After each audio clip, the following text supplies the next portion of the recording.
Hello everyone. Today I will tell you the story about my voyage to the North African coasts.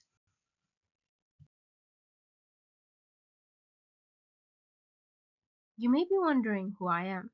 My name is Hanno. I am an explorer from Carthage, which is one of the greatest cities established by the Phoenicians of Tyre.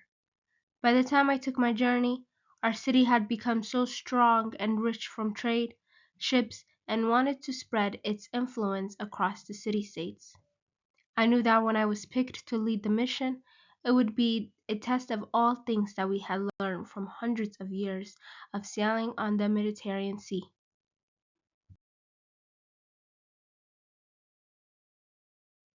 What was the point of this dangerous expedition, you say?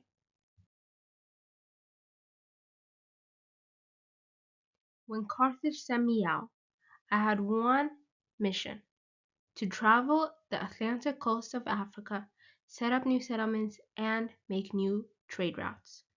To make our economy stronger, we Phoenicians always strived for more, so we set on pushing our power farther south and expanding our economy like never before.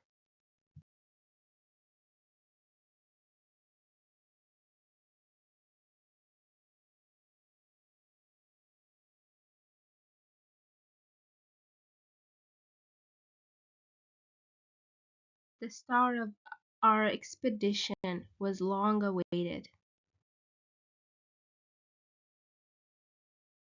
We left Carthage with a large fleet of ships filled with sailors, craftsmen, soldiers, and settlers.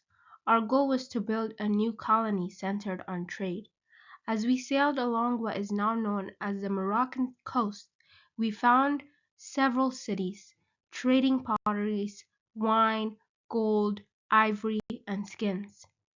The size and organization of this mission reflects just how economically strong and well prepared our people were. We encountered many things along the coast. It was a very long and dreadful journey. This image perfectly illustrates our route to this voyage, firstly starting in North Africa, then making our way down to West Africa to finally finish it off in the Congo region in South Africa. Along the way, we encountered villagers that lived along the coast. Some people greeted us with open arms, while others were wary and questioned our arrivals and our intentions. These early trades were some of the first time that Mediterranean sailors like myself met individuals from Africa who lived outside of the Sahara. We cruised by mountains that were quite tall, forests, wide rivers, and sandy beaches. I wrote in my journal about exotic animals, and today they are called gorillas, but we just call them wild people. The hardest part about this voyage was crossing the Atlantic. The seas were so rough and nothing like we've seen in the Mediterranean, and the winds and currents regularly working against us. Only the best ships and sailors could make it across these waters.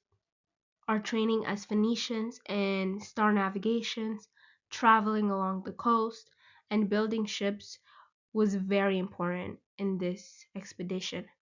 I saw something I'll never forget: a mountain that was on fire. It was farther south. You now call this Mount Cameroon. Seeing a volcano erupt from the water made me realize just how far we had come from home and how risky this really was.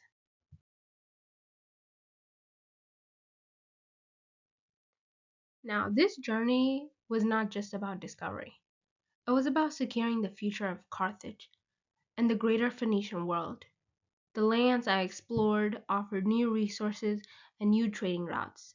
The colonies we established opened long-term access into Africa. Our voyage proved that Phoenicians were not only good traders but exceptional explorers, capable of navigating the most difficult waters.